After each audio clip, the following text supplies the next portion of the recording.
Hello friends, मास सत्य study point में आप लोग को स्वागत है। और मैं संजीव कुमार आप लोग के लिए पदार्थ की अवस्थाएं बताने के लिए आया है। आप लोग सबसे पहले परमाणु देखे थे। परमाणु किसी पदार्थ का वह सूक्ष्मतम कण है जो स्वतंत्र अवस्था में नहीं पाया जाता है लेकिन रासायनिक अभिक्रिया में भाग लेता है। इसको हम अपनी आंखों से नहीं देख सकते हैं। इसका आकार गोलाकार होता है और हम लोग ये पढ़ चुके थे कि जो भी पदार्थ है वो परमाणुओं से ही मिलकर के बने होते हैं। बहुत सारे, जैसे हिमालय पदार्थ है इसमें बहुत सारे परमाणु हैं। तो पहले पदार्थ का डिफिनीशन जान लेंगे। परमाणु से मिलकर के तो पदार्थ बना, और पदार्थ का डिफिनीशन क्या होता है? ब्रह्मांड में वे सभी चीजें जिसमें द्रव्यमान हो, है ना, जिसमें भार हो, जिसका आयतन हो, जिसको हम अनुभव करते हैं। हवा को क्या करते हैं? अनुभव करते हैं। तो उन्हें हम क्या कहते हैं? पदार्थ कहते हैं। और पदार्थ निम्नलिखित रूप से भौतिक अवस्था के आधार पर 3 प्रकार के, और ऐसे बोला जाए कि पदार्थ को कितने भागों में बांटा गया है तो 5 भागों में: ठोस, द्रव, गैस, चौथा प्लाज्मा, पांचवा बोस एंड कंडेंसेट। तो हम लोग भौतिक अवस्था के आधार पर पदार्थ के 3 भाग में पढ़ेंगे: ठोस, द्रव, गैस। तो ठोस क्या है? तो वैसा पदार्थ जिसका आकार और आयतन क्या हो, निश्चित हो, तो उसे क्या कहते हैं? ठोस कहते हैं। ये ठोस का परिभाषा हुआ। और ठोस का गुण देखेंगे। ठोस के गुण में, विशेषताओं में देखा जाए कि ठोस को संपीड़ित नहीं किया जा सकता है। संपीड़ित यहां देखेंगे, ठोस में बहुत सारे परमाणु होते हैं, वो काफी नजदीक नजदीक पे होते हैं। तो इधर से हम दबाएंगे तो अगर इधर खाली जगह रहेगा तब तो परमाणु आगे जाएगा, कंप्रेस होगा। तो ठोस में अंदर आणविक का स्थान न होता है जिसके कारण संपीड़न नहीं होती है। इसीलिए ठोस में संपीड़न नहीं होता है। पहला पॉइंट हुआ। दूसरा में ठोस का जो सजावट होता है, क्रमबद्ध होता है। देखिए यहाँ पर परमाणु के बीच में गैपिंग इतना ही है, यहाँ भी इतना ही है। हर जगह परमाणु के बीच में जो खाली स्थान है बराबर है। यानी कि यहाँ पर 10 परमाणु है, यहाँ 2 को है, वहाँ 8 को है। मतलब जैसे तैसे नहीं है, क्रमबद्ध है। दूसरा हम लोग क्रमबद्ध पढ़े। तीसरा में देखिए कि ठोस का जो अंतर आणविक स्थान होता है बहुत कम होता है। अंतर आणविक स्थान बोले तो उन परमाणुओं के बीच में खाली स्थान। ठोस में परमाणुओं के बीच खाली स्थान बहुत बहुत कम होता, अर्थात खाली स्थान नहीं होता। तो अंतराणविक का स्थान बहुत कम होता है। उसके बाद हम लोग ठोस का अंतराणविक बल देखेंगे। अब देखिएगा, 2 को चुंबक देखते होंगे। अगर चुंबक 2 को नजदीक में ऐसे है तो बल ज्यादा लगता होगा, और दूर रहे तो कम लगता होगा। तो ठोस में परमाणु है जो कि काफी नजदीक नजदीक पे है, तो अंतराणविक बल क्या होगा? ज्यादा लगेगा, है ना। तो ठोस में अंतराणविक बल है कि क्या होता है? ज्यादा लगता है, बहुत ज्यादा होता है। उसके बाद ठोस दृढ़ होता है, मतलब कठोर होता है। कठोर काहे होगा? आप ही बताइए कि जो परमाणु है काफी नजदीक नजदीक पे है, तो यहाँ दबाने की कोशिश करेंगे तो दबेगा? नहीं दबेगा। क्यों? क्योंकि वहां परमाणुओं के बीच खाली स्थान नहीं है। खाली स्थान आता था, ऐसे दबाते तो दब जाता ना। इसीलिए क्या होगा? कठोर होगा, क्योंकि उसमें गैपिंग ही नहीं है। ऐसे दबाएंगे तो दबे नहीं है, कड़ा लगेगा हमें। तो ठोस है कि क्या होता है? दृढ़ होता है। तो उसके बाद हम लोग देखेंगे कि निश्चित ताप एवं दाब पर ठोस पदार्थ, है ना, ठोस पदार्थ द्रव की तरह बाष्पीकृत होता है। बाष्पीकृत एवं द्रव की तरह विस्तारित। कह रहा है ना कि निश्चित ताप पर ठोस पदार्थ को ऐसे रख देंगे ना तो द्रव की तरह वाष्पन नहीं होगा और यहाँ द्रव नहीं होना चाहिए, गैस होना चाहिए।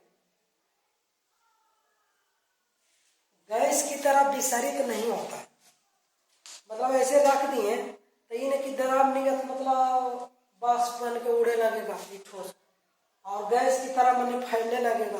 ठोस में निश्चित टेम्परेचर पर नहीं होता, लेकिन इसमें टेम्परेचर देंगे तो ये लिक्विड बन करके उड़ सकता है, नहीं गैस बन के फैल सकता है। जलने लगेगा तो गैस बन के नहीं फैले लगेगा।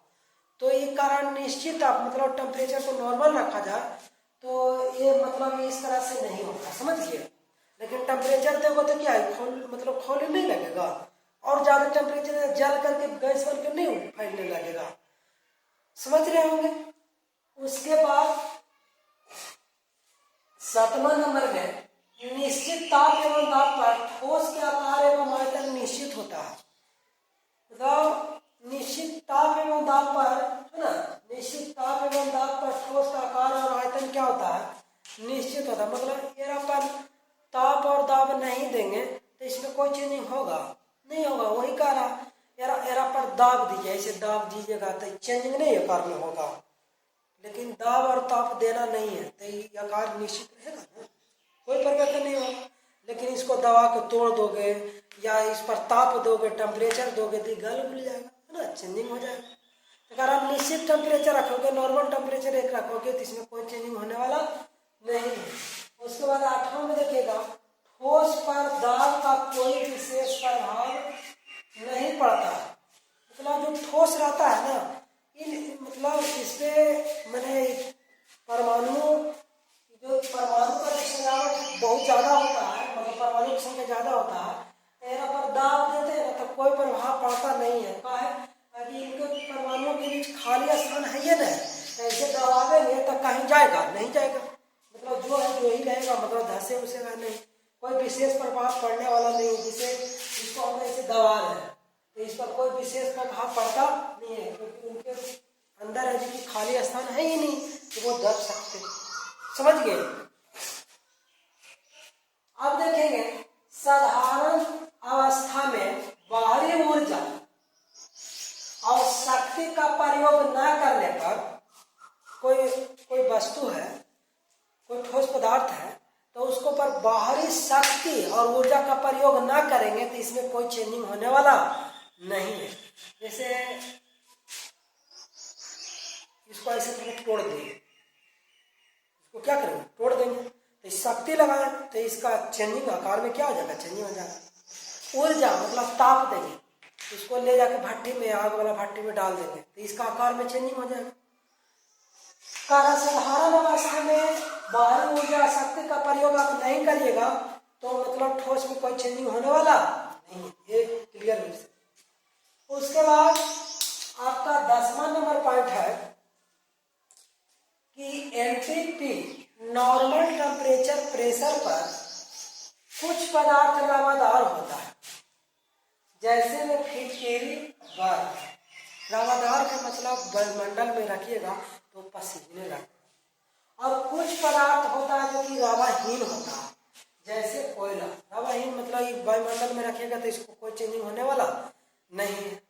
तो हम लोग इस तरह से हम लोग ठोस देख लिए है ना। अब ठोस समझ में आपको आ गया होगा तो द्रव भी ठोस समझ में आ गया तो अब द्रव भी समझ में आ जाएगा। तो द्रव देखिएगा, द्रव किसको कहते हैं, वैसा पदार्थ, लिक्विड वैसा पदार्थ जिसका आकार तो अनिश्चित होता है। आकार क्या होता है, अनिश्चित, परंतु आयतन निश्चित होता है। आयतन में कोई चेंजिंग होता नहीं है लेकिन आकार चेंजिंग हो जाता है। कैसे, आपको पापा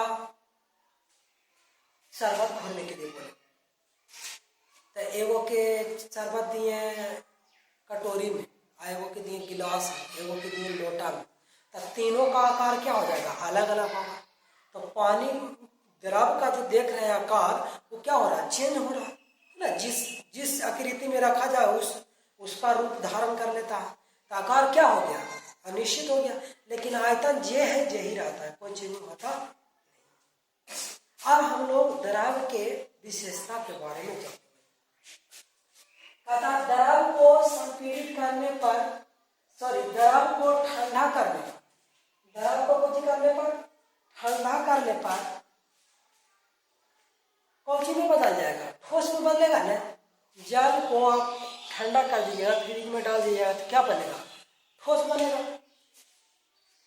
उसके बाद द्रव को निश्चित ताप पर गर्म करिएगा तो खौले लगेगा, तो खौले लगेगा उसको क्या कहते हैं, क्वथनांक कहते हैं, है ना, बॉइलिंग पॉइंट कहते हैं। और बॉइलिंग पॉइंट जल का क्वथनांक कितना होता है, जल का क्वथनांक 100 डिग्री सेल्सियस। अब अगला देखिएगा, द्रव को संपीड़ित नहीं किया जा सकता, सॉरी, द्रव को संपीड़ित किया जा सकता है, द्रव को संपीड़ित किया जा सकता है। काहे जी, देखिए द्रव में जो परमाणुओं को जो संख्या होती है ना, वो ठोस की अपेक्षा दूर दूर पर होता है। तो दूर दूर होता है तो हल्का इसे दबावे रहते ही परमाणु इसके पास जाएगा, इसके पास एडजस्ट हो सकता है ना, ऑब्जर्व हो सकता है। जैसे गेहूं को ऐसे से जमा करते हैं ना, तो परमाणु दूर दूर है, गेहूं दूर दूर, उसको जमा करें तो जल को संपीड़ित किया जा सकता है ऐसे ना। उसके बाद गर्म द्रव के अपेक्षा जो बाष्प होता है ना, बाष्प होता है ना, उसकी गुप्त ऊष्मा अधिक होती है। मतलब जैसे रोटी बनाते रहते होंगे तो फूलता है, तो फूट गया तो उसमें से जो बाष्प निकला उससे ज्यादा जलता होगा, क्योंकि उसकी गुप्त ऊष्मा क्या होता है, ज्यादा होता है। एक क्वेश्चन यहाँ याद रखिएगा कि जल का गुप्त ऊष्मा कितना होता है, तो 4200 जूल, है ना, 4200 जूल प्रति केजी। अब देखेंगे 5वां नंबर में,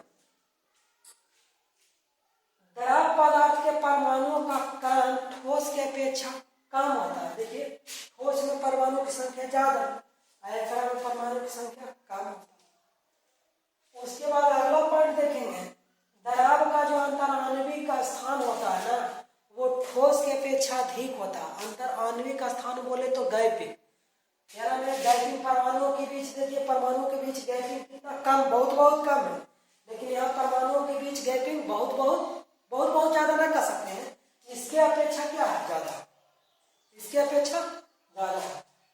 तो द्रव का अंतराणविक बल, है ना, द्रव का अंतराणविक का स्थान ठोस की अपेक्षा क्या होता है, ज्यादा। अब बताइए, अब अंतराणविक बल की बात है, तो में परमाणु दूर दूर है, तो आप बताइए दो को चुंबक दूर रखिएगा तो बल ज्यादा लगेगा कि कम, तो आप बोलिएगा कि सर जी कम लगेगा।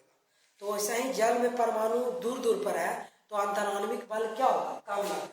तो द्रव का अंतराणविक बल ठोस की अपेक्षा कम होगा। उसके बाद अगला देखेंगे, द्रव का जो घनत्व होता है ना, ठोस की अपेक्षा कम होता है। घनत्व किसको कहते हैं, ये देखिए, इकाई आयतन में, मतलब थोड़ा सा इतना है तो इसमें जितना परमाणुओं की संख्या है ना, उसी को हम लोग घनत्व कहते हैं। तो देखिए ठोस में परमाणु की संख्या कितना है और द्रव में परमाणु की संख्या कितना है, तो इसमें परमाणु की संख्या ज्यादा है तो ठोस का घनत्व ज्यादा होगा और द्रव का घनत्व क्या होगा, कम होगा। तो यहाँ देख लीजिए, द्रव का घनत्व ठोस की अपेक्षा क्या होता है, कम होता है। क्लियर हो। अब आगे देखेंगे, द्रव में बहने का गुण पाया जाता है, क्योंकि इसमें परमाणुओं का जो क्रम होता है एक लिमिट नहीं होता है, मतलब एक नियम के अनुसार क्रमबद्ध नहीं होता है, इसलिए इसमें बहने का गुण होता है द्रव, और ठोस में बहने का गुण नहीं होता है, इसमें नोट कर सकते हैं। उसके बाद द्रव पर दाब का प्रभाव पड़ता है। देखिए द्रव पर दाब दीजिएगा ना, प्रेशर दीजिएगा ना, तो पानी तेजी से फेंकता है ना, तो द्रव पर दाब का क्या पड़ता है, प्रभाव पड़ता है। 5 तल्ला टंकी है, तो 5 तल्ला पर से टंकी से और पानी लाइएगा नीचे, तो सबसे निचला फ्लोर पर देखिएगा नल खोल के तो प्रेशर ज्यादा गिरेगा, ज्यादा प्रेशर में पानी गिरेगा। और लेकिन आप है जो कि सबसे लास्ट वाला फ्लोर पे, ऊपर वाला फ्लोर पे देखिएगा तो आपका जो पानी का जो प्रेशर है वो कम जाएगा। तो कह सकते हैं द्रव पर दाब का प्रभाव पड़ता है ना। उसके बाद द्रव का आकार अनिश्चित होता है, ये तो डिफिनीशन में बता दिए कि द्रव का आकार क्या होता है, अनिश्चित होता है, मतलब जिस बर्तन में रखिए उस बर्तन का रूप धारण कर लेगा। लेकिन आयतन क्या होता है? निश्चित होता है। उसके बाद जल को गर्म करने पर एक नया पॉइंट, जल को यदि गर्म करिएगा तो उसका घनत्व क्या हो जाएगा? कम जाता है। जल को गर्म करने पर घनत्व क्या हो जाता है? कम जाता है। एक लास्ट पॉइंट देख लीजिए, द्रव में यदि आप अशुद्धियां मिला दीजिएगा ना, द्रव में अशुद्धियां मिला दीजिएगा तो उसका घनत्व क्या होता है? बढ़ जाता है। उसका घनत्व बढ़ जाता है। आप यहाँ ध्यान दीजिएगा कि अशुद्धियां मिला दीजिए, जैसे जल है तो उसमें नमक मिला के खौलाइए, जल्दी खौल जाएगा। एक बात और याद रखिए कि द्रव में अशुद्धियां मिलाने पर क्वथनांक भी बढ़ जाता है। यहाँ पॉइंट बहुत सारा हो जाता है। आप लोग को जो पढ़ाया जा रहा है पूरा कम्पिटेटिव तक कंप्लीट, आपको फिर कंपटीशन में भी ये सब पढ़ने की जरूरत नहीं है ना। एक बार खाली ध्यान से देख लीजिए, एकदम कंप्लीट है सब। तो यहाँ पे बता सकते हैं कि द्रव में अशुद्धियां मिलाने पर क्वथनांक भी क्या होता है? बढ़ जाता है ना। चलिए अब हम लोग गैस देखेंगे।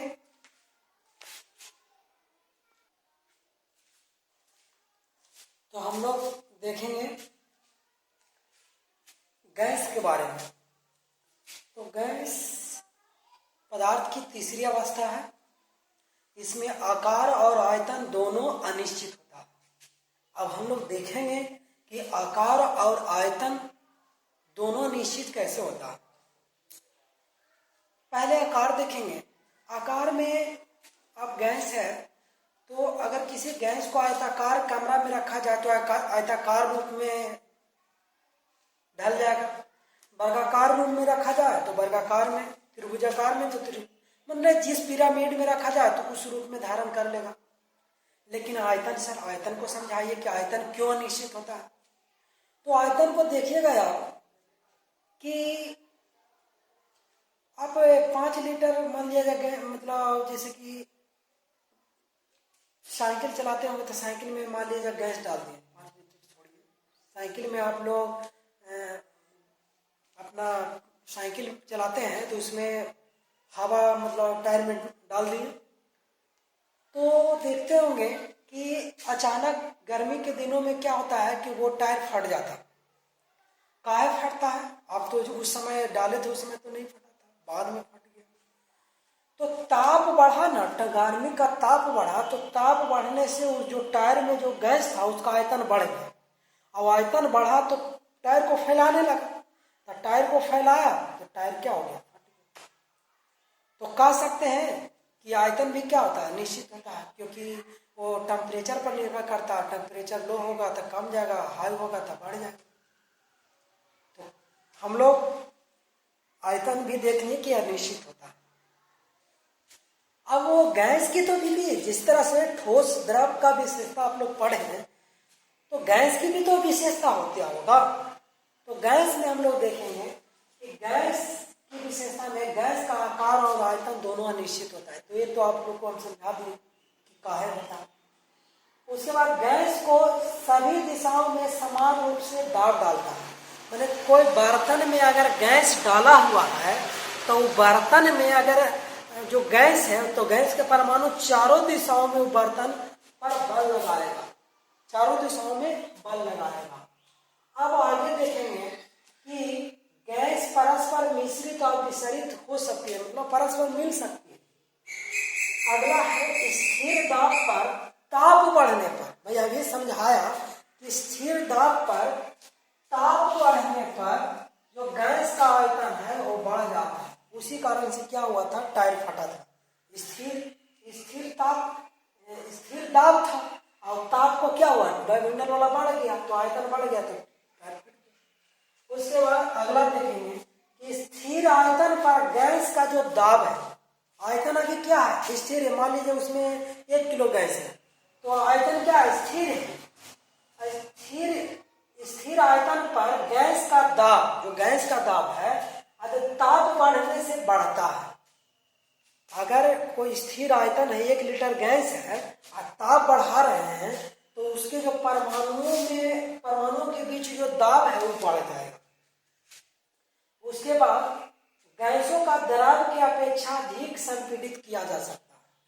मतलब संपीड़न का गुण सबसे अधिक किसमें होता है? तो गैस में। क्यों? क्योंकि इसमें गैस में जो परमाणु काफी दूर दूर पर होता है, तो दूर दूर पर होता है तो इसको इकट्ठा ज्यादा नहीं कर सकते हैं। इसको कितना नजदीक कीजिएगा, क्योंकि है ही नहीं। इस इधर परमाणु में तो इधर ठोस वाला तो आप लोग को इधर समझा दिए, इधर नहीं आ रहा होगा। चलिए इधर देखिए, द्रव वाला में क्या है, परमाणु में देखिए दूर दूर है तो इसको थोड़ा सा मतलब नजदीक कर सकते हैं। आयरन में ज्यादा दूर था और ज्यादा काफी कर सकते हैं। तो गैस का जो संपीड़न है सबसे अधिक होता है। संपीड़न मतलब जैसे गैस से मतलब भराने जाते हो ना सिलेंडर में, तो मैंने गैस गया तो गैस गया तो 1 किलो गया, तो 1 किलो गया तो ये चारों ओर घेर लिया, लेकिन फिर 1.5-2 किलो 1 किलो और डाले तो उसके जो गैस का जो अणु है, परमाणु है, वो दूर दूर पर था। तो 1 किलो और डाले ना तो जो परमाणु है नजदीक नजदीक हो गया। फिर 1 किलो और डाले तो फिर और नजदीक नजदीक हुआ। तो जो नजदीक नजदीक होते 1 किलो और डाले 4 केजी डाल दिए तो जो परमाणु है काफी नजदीक नजदीक पर हो रहा है। तो वही जो नजदीक नजदीक पर वही हुआ संपीड़न, है ना। वही क्या हुआ? संपीड़न। तो गैस को द्रव की अपेक्षा अधिक संपीड़ित किया जा सकता है। गैस का घनत्व बहुत कम होता है। अब बताइए, परमाणु दूर दूर पर है, तो परमाणु दूर दूर पर है तो घनत्व क्या होगा? कम होगा। और परमाणु नजदीक नजदीक पर रहे तो घनत्व क्या होगा? ज्यादा होगा। उसके बाद गैसों का संघनित करने पर द्रव बन जाता है। गैस को संघनित करने पर द्रव बन जाता है। गैस में देखे होंगे आप कि गैस में जब खाना बनाते रहते होंगे तो जो बांस बन के उड़ रहा है तो थाली ऊपर से रख दीजिए, तो ऊपर रखे होंगे तो जो गैस भाप बन के उड़ रहा है वो थाली के पास आके द्रव बन जाता है। मतलब संघनित होकर के क्या हो जाता है? जल बन जाता है। उसके बाद गैस में जो अंतराण्विक स्थान होता है वो बहुत कम होता है। अंतराण्विक स्थान गैस में अंतराण्विक स्थान बहुत कम नहीं, बहुत ज्यादा होगा। गैस में अंतराण्विक स्थान बहुत अधिक होता है। गैस में अंतराण्विक जो स्थान है, मतलब गैस के जो परमाणु, देखिए यहाँ पर गैस है, देखिए परमाणु इतना दूर दूर पर है, तो अंतराण्विक का स्थान क्या होता है? गैस में बहुत अधिक होता है। और गैसों में अंतराण्विक आकर्षण बल न के बराबर होता है। बल मतलब देखिए परमाणु है जो बहुत दूर दूर पर है, इतना दूर दूर पर है, तब चुंबक दूर दूर पर रखोगे तो बल लगेगा? नहीं लगेगा। तो हम लोग को जब ऐसे हवा में भी ऐसे चलते हैं तो पता नहीं चलता। क्यों? क्योंकि वो जो परमाणु है दूर दूर पर फैला हुआ है, उन दोनों के बीच है जो बल कम लग रहा है। तो बल कम लग रहा था, हम लोग आराम से चलते हैं, है ना। लेकिन वही जल में चलेगा तो भार पड़ेगा, और ठोस में इसी जाएगा तो जाने देगा? नहीं जाने देगा, क्योंकि वो काफी कस के बल लगा रहा है ना। तो बस इतना तो आप लोग को समझ में आ गया होगा। आप लोग को अगर स्क्रीनशॉट भी ले सकते हैं, है ना, स्क्रीनशॉट। और इसके पहले वाला जो बताया ठोस वाला, उसके स्क्रीनशॉट ले लीजिए। आप लोग को नहीं समझ में आता तो सिर्फ आप लोग नीचे कमेंट बॉक्स में जाकर के कमेंट कीजिए कि सर नहीं समझ में आया, है ना। इस चीज़ को हमको मतलब अच्छा से समझना चाहिए, इस पॉइंट हमको समझ में नहीं आया तो मैं पुनः समझाने का प्रयास करूँगा। आप लोग को वीडियो अगर अच्छा लग रहा होगा तो लाइक और सब्सक्राइब कर दीजिए और आगे शेयर कर दीजिए, है ना, ताकि हमें आगे और ज़्यादा से ज़्यादा आप लोग के लिए वीडियो बनाएं, है ना। और ये भी कमेंट बॉक्स में लिखिए कि आपको क्या चीज़ का वीडियो चाहिए। मैं अभी केमिस्ट्री को 0 लेवल से स्टार्ट किया हूँ और एक 2 क्लास के बाद पीरियोडिक टेबल स्टार्ट करूँगा। पीरियोडिक टेबल स्टार्ट करेंगे, उसमें बहुत ही मजा आएगा आपको। पीरियोडिक टेबल भी 0 लेवल से कंपटीशन तक पढ़ाएंगे, 0 लेवल से पूरे कम्पिटिटिव तक चलेगा। उसको ध्यान से आप लोग शुरू से क्लास देखते चलिए, तब ज़्यादा समझ में आएगा। ऐसे समझ में आने वाला नहीं है। आप लोग को लगातार वीडियो देखते जाना है, पार्ट 1 से ही देखते जाना है, कॉपी कलम ले करके लिखते जाना है। Thank you watching this video.